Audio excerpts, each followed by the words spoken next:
Okay, I think we're going to get started. So this is in a webinar format, and you can hear us, and we can see that you're attending. And if you have a question, please put it into the chat, and we will unmute you.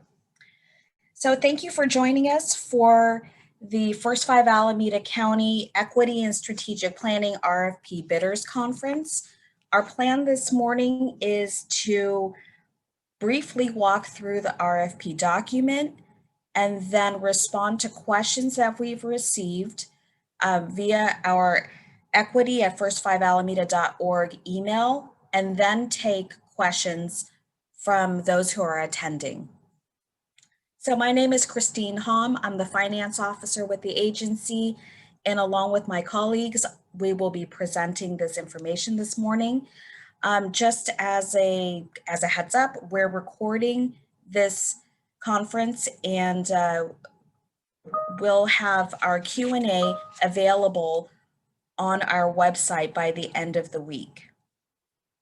So to start, on the front page of the RFP document, we'd like to underscore that the application deadline is Monday, November 9th at 5 p.m. Any applications that are not received in full or received after the deadline will not be considered. All applications must be submitted via email only, and that is to equity@first5alameda.org. All applicants will be notified by Friday, January 22nd of next year, after we're out of 2020, of our final decision. And if you have any questions after this conference and anytime in this process, please feel free to email our equity address, and staff will respond to you. So under section 1 is an introduction of our organization, and briefly I'll just share, if you're not familiar with First Five, that we were created in 1998. It was a voter-passed initiative creating a 50-cent tax on all tobacco products to support children aged 0 to 5 and their families. We have since had another tobacco tax passed in recent years. Also, it's called Prop 56, which puts tax on all electronic cigarette products. And so while in the very beginning of our agency, we were flush with funding because we were newly created, we are a declining revenue source. And so if you check out our website under historical documents from our commission meetings, you'll be able to see through our long-range financial plans that we have currently and every year updated a 10-year annual plan that accounts for this declining revenue source. Prop 10 is our main source of funding. However, we do receive many contracts and grants from other Alameda County agencies, other public agencies, as well as private foundations that supplement our budget. And so in our strategic plan, which spans the period of time 2017 through 2022, we have adopted, or rather the commission has adopted, a vision and mission statement. And the link to the strategic plan is in the RFP. The plan and all of these documents can be found on our agency website. And so at this point, I will turn it over to my colleague Alma to speak to the background.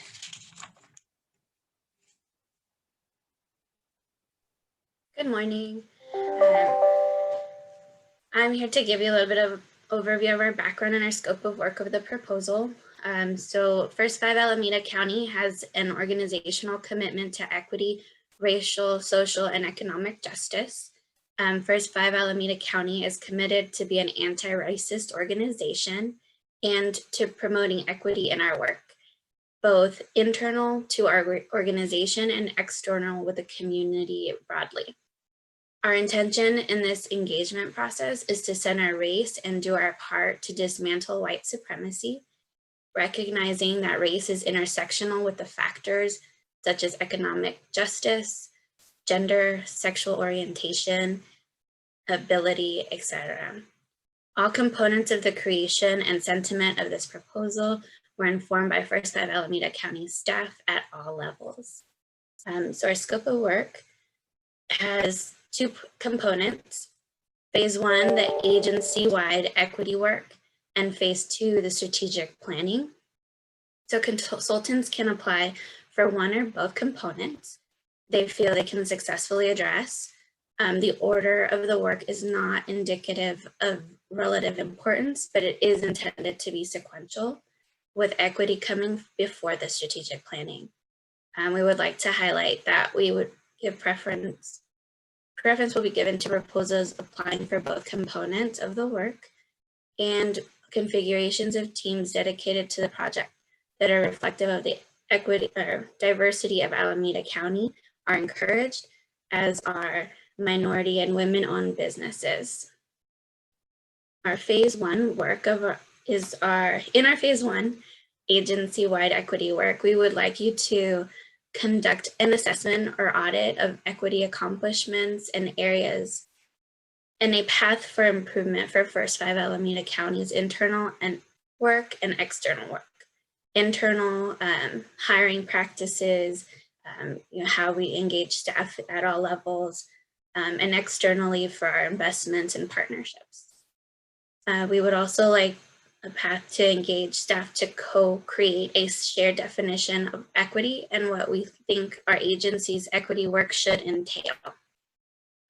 Work with teams across agency on team building, understanding each other's perspectives and supporting equity work, from providing recommendations on the structure of staff engagement, short and long term, including representation, roles, time commitment, decision-making to ensure our work, and create an implementation plan based on assessment findings. In our Phase 2, we would like a strategic plan stakeholder engagement in incorporating learning and recommendations from our equity process conducted, would develop and implement in consultation with the First 5 Alameda County staff a strategic plan, work plan, and timeline that clearly describes process, decision points, and milestones, as well as lead the writing, design, completion, and delivery of the strategic plan. And so now I'll pass it back over to Christine. Thanks, Alma. We anticipate that this work will span the time frame of late January through December 2021.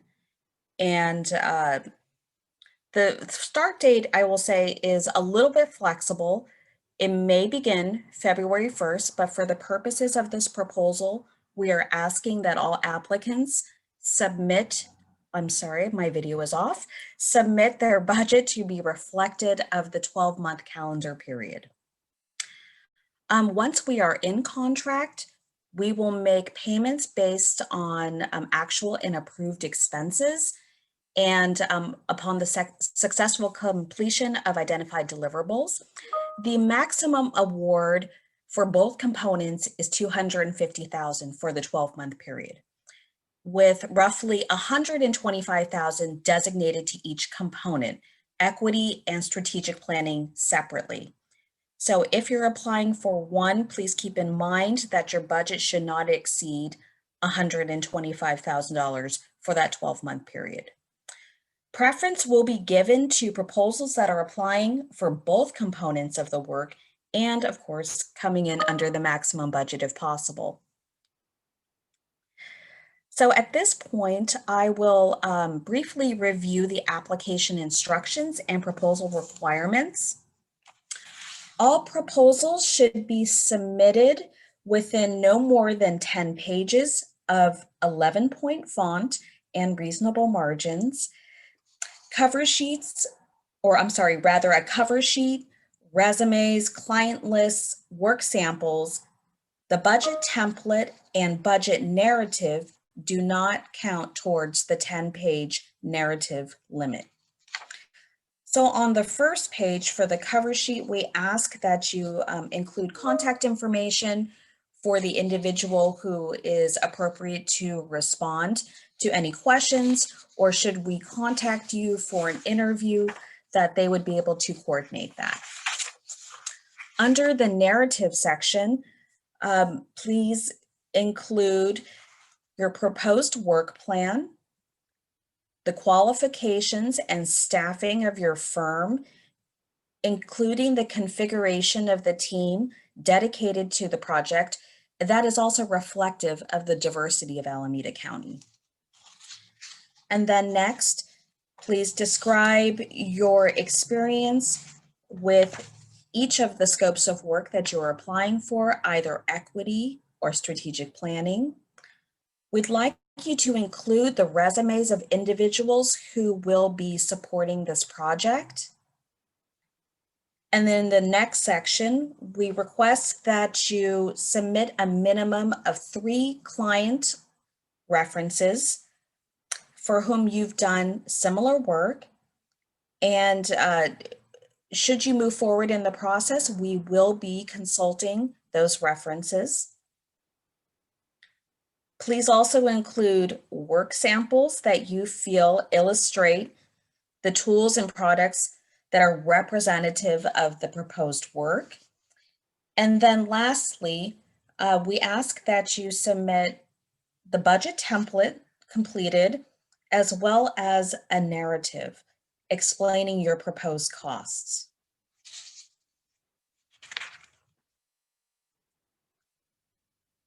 So at this point, I will move on to the selection criteria as well as the process. Excuse me. So the criteria by which each response will be judged is based on the following sections. The first is the narrative, which includes your proposed work plan with a timeline. We will be reviewing closely your approach to ensure that it is participatory and realistic. Next, we will be reviewing your narrative and the qualifications and staffing of the individuals who will be supporting this project. We'll be looking very closely at the qualifications of your firm, relevant experience, and then your approach to either or both components that you are requesting funding for. And then lastly, or not rather lastly, but in subsequent order, we'll be reviewing the work samples and your client references. We'll be looking closely at your timeline with the proposed deliverables, as well as your proposed budget. And we will be also conducting interviews as part of our selection process. So the process is that all applications will be reviewed by an internal staff committee, and this is comprised of a cross-section of staff that includes executive, senior leadership, management, and administrative staff. Selected applicants will be invited for an interview and may be asked to present or share your proposed deliverables or proposed approach with staff. And this could be potentially in a video format. We are anticipating that interviews will take place on December 16th and 17th. So we ask that you be mindful of these dates. They are hard dates for the interviews. And should you move forward, we will let you know what date your interview will be on. And then lastly, Section 8 includes other information from our agency. Should you be selected as a contractor, we ask that you provide insurance documentation and also add First 5 as well as Alameda County as additional insured. There's other information in this list that includes our process of if we have additional questions that we may contact you. And so I won't go through this entire list, but please feel free to ask any clarifying questions. And so at the very back of the document or the RFP is the proposed budget form. We ask that you use this template to outline your proposed costs and submit this with your narrative as well as your cover sheet and other documents identified. So at this point, that concludes our brief overview of the RFP application, and we'd like to respond to questions that we've received, as well as open it up to other questions. And I see that we have a few in the chat. So first, I'll start with the one question that we received in our equity email inbox, and that was regarding the size of our staff. So at this point, we have 70 to 75 employees, and what Lisa has shared on the screen here is our org chart. So I realize that the font is ridiculously small, but luckily it's color-coded. It's color-coded by strategy and by department, and we will be including a link to this document on our website. So no worries about trying to enlarge your font now, but at the end of the week, we will have a document underneath the RFP on our website that includes the questions we've received, as well as our answers, and any links to documents that we referenced today. So I see in our chat, we have one question of, is everything in the planning process expected to be performed online or in person? And so in response to that, we are currently still in remote work, and we anticipate this to be the case well through the middle of next year. So at this point, still being in shelter in place and with the pandemic happening, we anticipate that this work will be performed remotely and online. Should we open up our agency again and be back in the office sporadically, we could reasonably expect that some of this work could happen in person, but we anticipate that it will largely happen online. The next question is the workers' comp and auto insurance necessary if this is delivered online?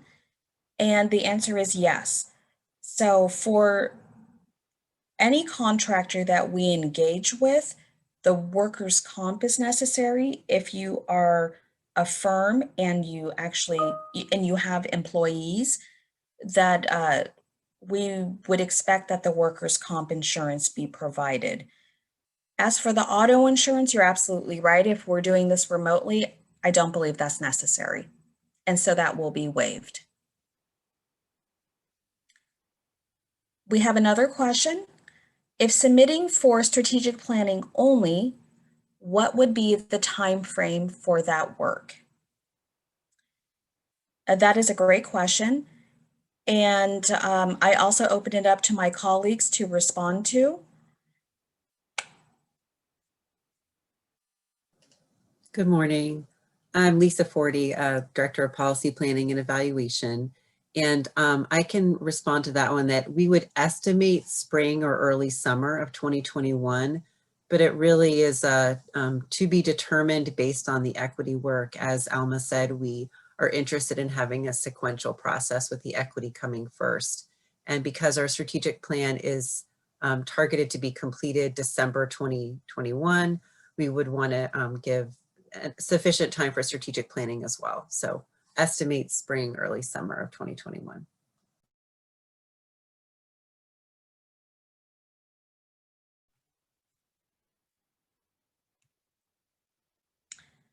We will pause for a moment to give others a chance to enter in their questions. Oh, great. So we just received another question. Does the plan begin in 2023? The plan will begin in 2022. So our current strategic plan began in 2017 and ends June 30th, 2022. So we anticipate the plan will begin July 1st, 2022.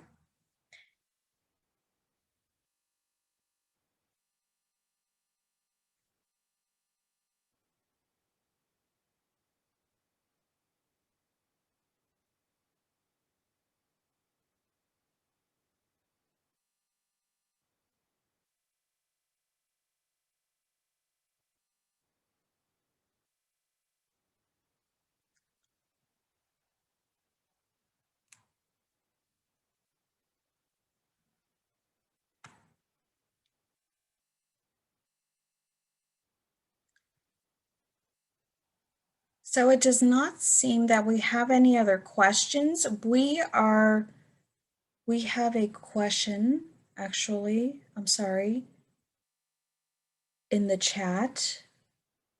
And one more came in the Q&A as well. Oh, thank you. There's a lot of toggling back and forth. Let's see, I'm sorry, let me get acclimated.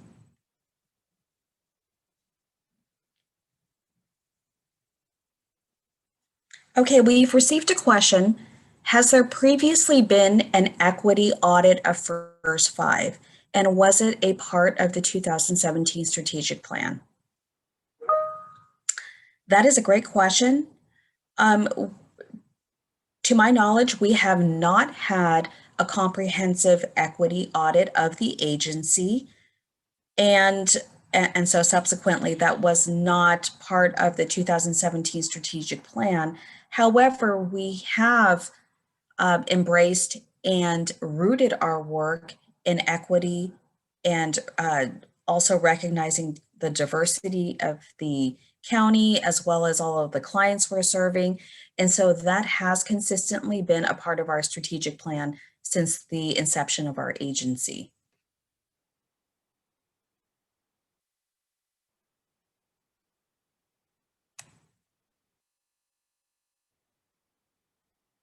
We have another question of the equity implementation recommendations. And would this be implemented by First Five staff or the contractor? If I am understanding the question correctly, the proposed equity recommendations would be implemented by not only our staff, but the contractors that we fund. So we're looking for a comprehensive plan that not only addresses the equity response within our staffing and amongst our employees, but also that would include a plan to ensure that we are distributing funding in an equitable way. So working with our contractors and our partners, that would be a second hopeful proposed component of the implementation plan, which would also, of course, be rooted in our strategic plan.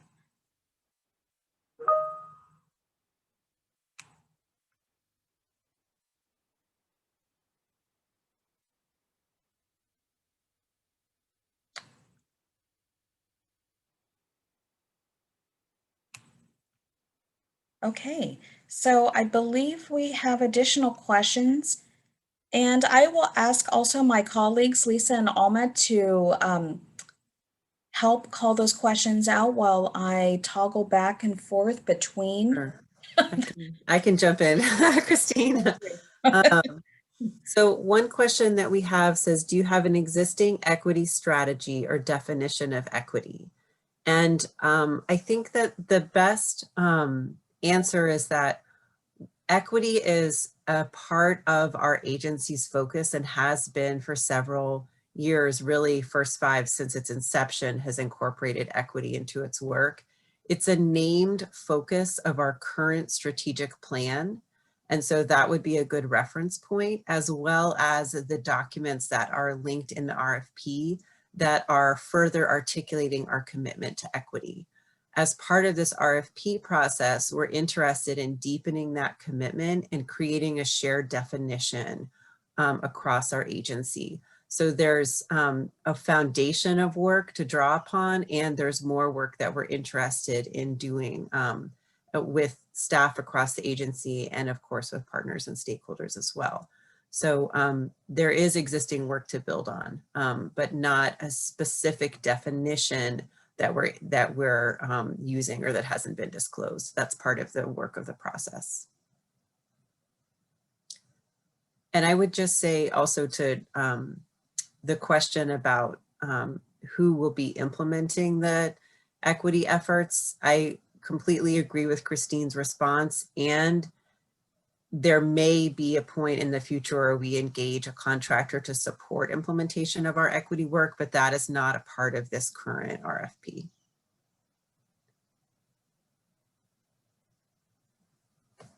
And then Christine, I see there's another question about workers' comp. Sure. The question is, if using subcontractors, do you need workers' comp insurance? And the answer is no.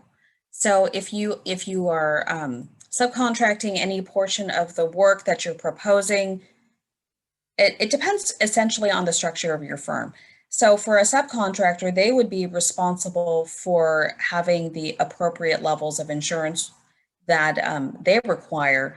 And then depending on if you are like an individual or in a partnership, but you're not a firm, we can look at your insurance coverage and essentially work that out.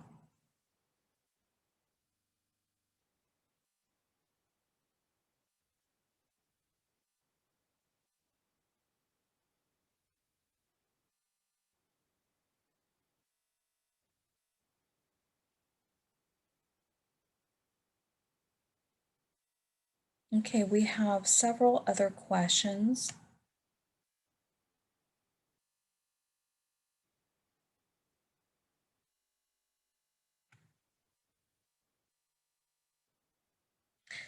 We have a question about, to what extent are you constrained by some of the federal government's direction towards limiting training that addresses diversity, inclusion, and race issues? To our knowledge, we have no constraints that have been set forth by the federal government or by the state government. And so we are wide open to determine the best course of training and approach as it references DEI and race issues for our agency as well as the county that we serve.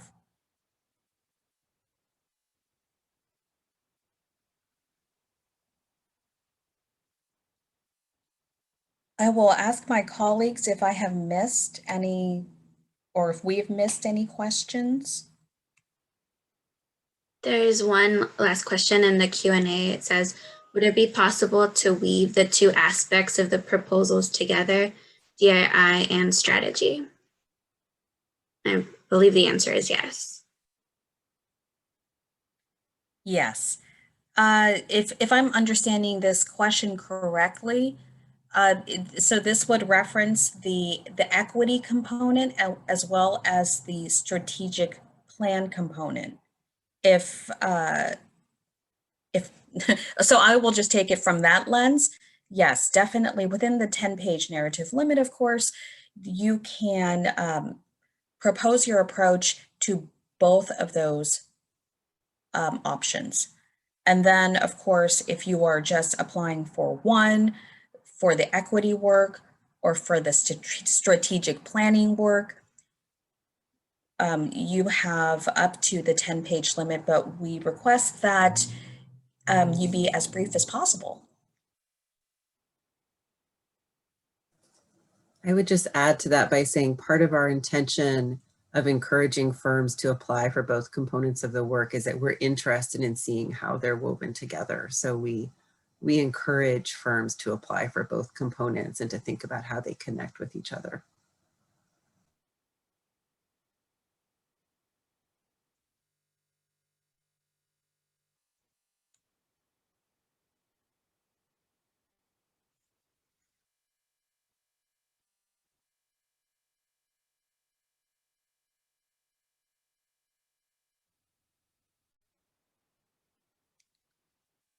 So it does not seem that we have any other questions that are coming in at this point. We have until 10 o'clock, so we will be on the call this entire time. And if you're welcome to hang out with us and see if any other questions come up that we can respond to. And I believe we might have another comment coming in, but definitely you have until 10 o'clock to speak with us or to ask any questions.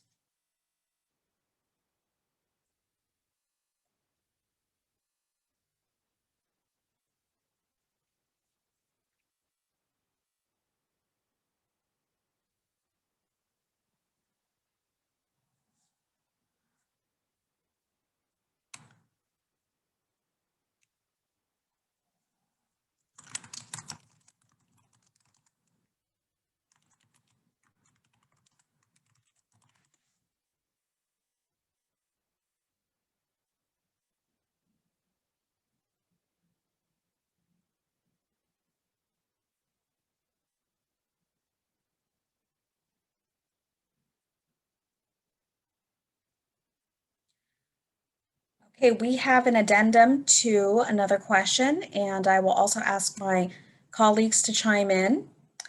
The question is about the staff's shared definition of equity and what the agency's equity work should entail.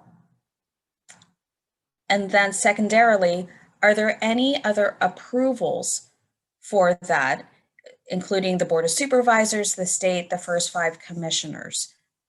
So I will start with the second part of the question and then ask my colleagues to chime in about the first part. And so I would say that the result of any equity work or definitions that we choose to weave into our strategic plan will be part of the process that our commissioners undergo to develop and approve that strategic plan. We do not require additional approval by the Board of Supervisors, by the state, or by the feds. So our operating body is essentially the first 5 commissioners that operate as our board of directors. Christine, could you repeat the first question? Just because I can't see the chat. Sure. So within the staff's shared definition of equity, what essentially would the agency's equity work entail? I guess not fully understanding the question, I guess I would say that's really part of what we are purchasing through this RFP and contract is support from a consultant with expertise in helping teams of people define a shared understanding of equity, and then creating a roadmap to be able to implement based on an assessment of how are we doing based on that definition. And then as Alma described, both internally within our agency and then externally with the partners that we work with to be able to give us an implementation roadmap of where should we start to implement around that shared definition of equity, knowing that it's an iterative process and we have to start somewhere. So I guess I would say that's part of what we're purchasing here is that expertise to help guide us through that process of a shared definition, assessment, and implementation. I hope that responds to the question.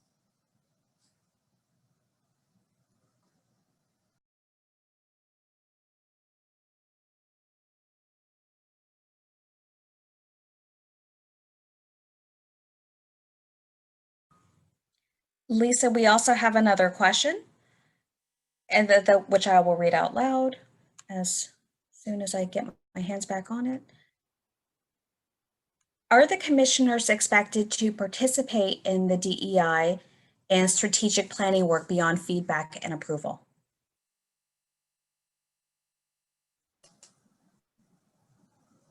Christine, do you want me to take that one? Yeah, please. Okay.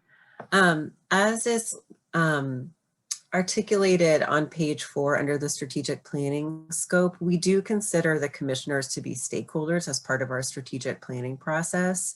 and they would be engaged to be able to weigh in on First Five's direction so that they have input into the process before it's brought to them for their approval.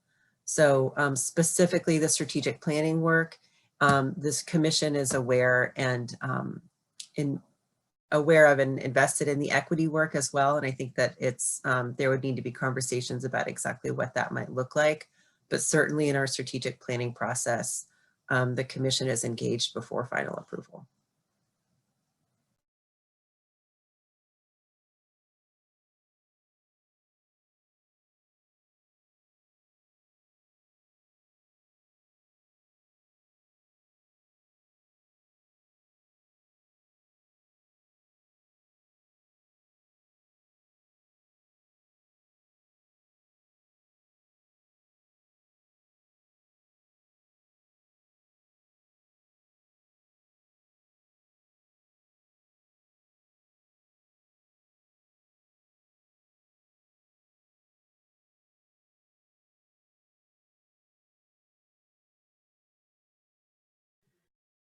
We have another question in our Q&A.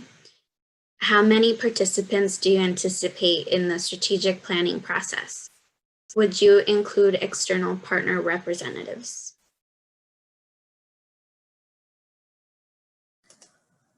I can take that one. In our strategic planning process, our preference is to engage all of our staff, our commissioners, as I previously commented, and yes, we are interested in engaging external partners. In our last strategic planning process, we surveyed over 400 stakeholder partners. We conducted interviews with community leaders, as well as did focus groups with parents to inform our strategic planning.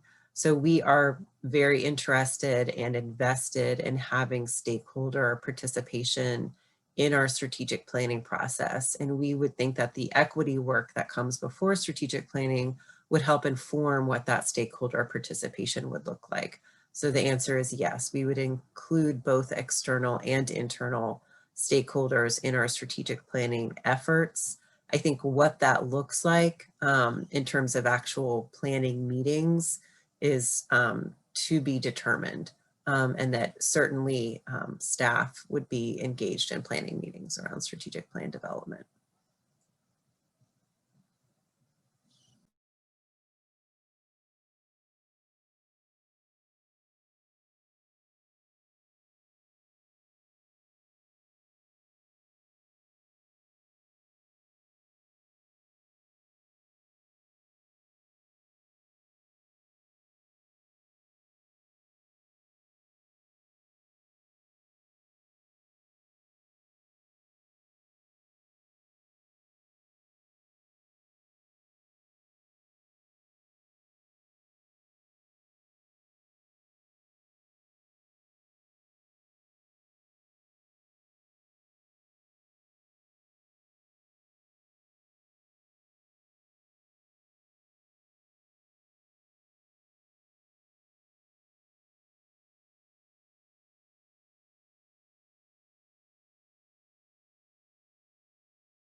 Just to reiterate what Christine said, we're committed to being here until 10 o'clock, so feel free to ask questions. We're just making ourselves available. So if anyone has further questions to put in the chat or the Q&A, please feel welcome to do so.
We have just a few more minutes until 10 o'clock.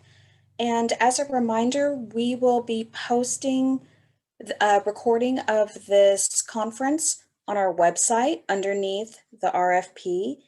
And then also, please check back for a question and answers document where we will list all of the questions we've received as well as our responses. And we hope to pull that together very quickly or as fast as possible and within the next several days.